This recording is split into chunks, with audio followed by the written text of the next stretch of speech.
dark recaps here. In this video, I have 4 chilling, true ghost stories received from viewers.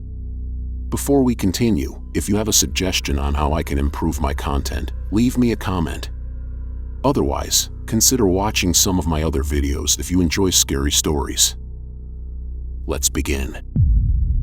Story number 1. We rented a house that never felt like home. You always felt creeped out walking in there like you were being watched. My boyfriend and our roommate both worked nights, so I would be there by myself a lot. One night, I was doing my usual stuff and watching some TV before bed. I had this overwhelming feeling all night that I should avoid the hallway and not look directly down it. It was creepy.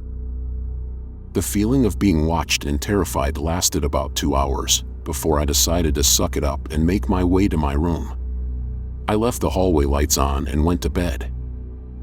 Just as I turned off the side table light, I heard a drawer being pulled out and hitting the stopper.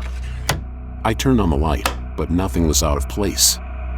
This went on about 6 times before I decided I was sleeping with the light on. I curled up under the covers and waited for my boyfriend to get home. He comes rolling in at about 3 a.m.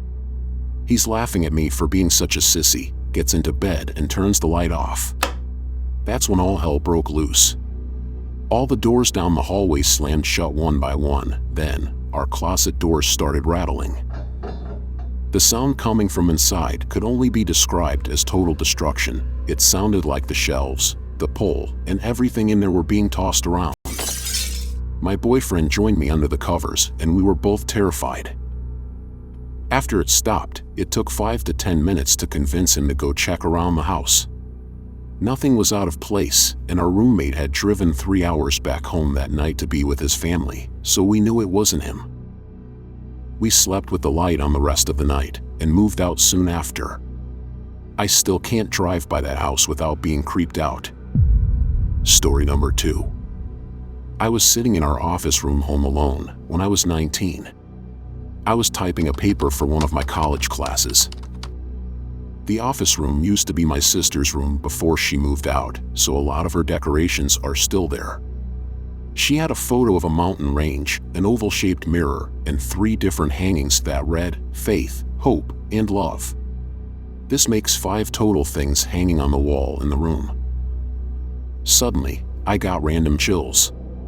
Which happens all the time. It was pretty cold. But this time, as soon as I got the chills, everything in the room hanging on the walls fell off simultaneously. This really freaked me out, but it got a tiny bit worse. I got up and walked out of the room, only to notice everything hanging on the walls in my house had fallen, besides the television in my room. All the pictures in the living room and other rooms, all the trophies in my room from Little League sports, and even a stand that held candles. I wasn't sure what to do. I picked up all the stuff and hung it back up, which actually took me around 15 to 20 minutes. Then, I drove to campus to finish my paper. Never told my parents. It's also worth mentioning this happened around noon on a sunny day 3 winters ago. I never found out what it was, but I am still terrified to this day. Story number 3. First of all, I am not religious and I do not believe in the paranormal. That said, it was the month of November and I was visiting Edinburgh, Scotland. It was cold and I was layered in a long-sleeved shirt, sweatshirt, and winter jacket. In the evening, my friends and I decided to go on one of the haunted walking tours that takes you through the vaults beneath the city. They are, of course, rumored to be haunted by the poor, destitute, and deplorable people who died gruesome deaths therein. One underground vault is said to house a particularly demonic spirit. It is said to be trapped within the confines of a circle of stone, built by Wiccans to protect the living from its unfettered evil. While standing alongside the stone circle, my friend, who herself is Wiccan, began chanting barely intelligibly under her breath. I suddenly felt a flurry of wind at my neck. Then, nails dug deeply into the flesh of my back and dragged down my body from my shoulders to my waist. I was completely frozen in fear and too shocked to scream, although I was filled with white-hot pain. I spent the rest of the tour petrified, and when we emerged from the tunnels, I ran over to the bathroom of a pub where I pulled off all my clothes, which themselves were perfectly intact, only to see bright red marks lining the naked skin of my back. I've told my friends and family this story, and they think it should be enough for me to cave and believe in the supernatural. I still don't. But I also can't explain what happened in those tunnels underground. Story number 4. I was home alone and my parents were out of town. We had just moved into our house, so there was an empty lot next door, with the house half built. My parents were the types to leave the outdoor side garage door unlocked. It's stupid, I know. Well, while they were gone, I was watching TV, and, all of a sudden, the door that leads into my garage from the inside starts to wiggle. I put my TV on mute and I listen again. I see it actually move that time. I start freaking out and I'm kind of in shock looking for the phone. Can't find the house phone, so I search for my cell. Remembered I left my charger in my parents' car, so I'm frantically looking for the house phone. Our house was so new, my mom hadn't even put blinds or drapes up in the kitchen or living room. Well, whoever was wiggling my garage door knob starts banging on the windows in my living room. Again, no blinds or phone, and at that moment I realize this guy is seeing my every move, so I shoot upstairs. Again, looking frantically for the phone and also trying to figure out how and where I'd jump out of my house to get away from the maniac that's outside if I needed to. He then starts pounding on my front door. I can tell at that point, he's using something metal or plastic by the sound of the thumps. I really thought he was going to shoot my door open.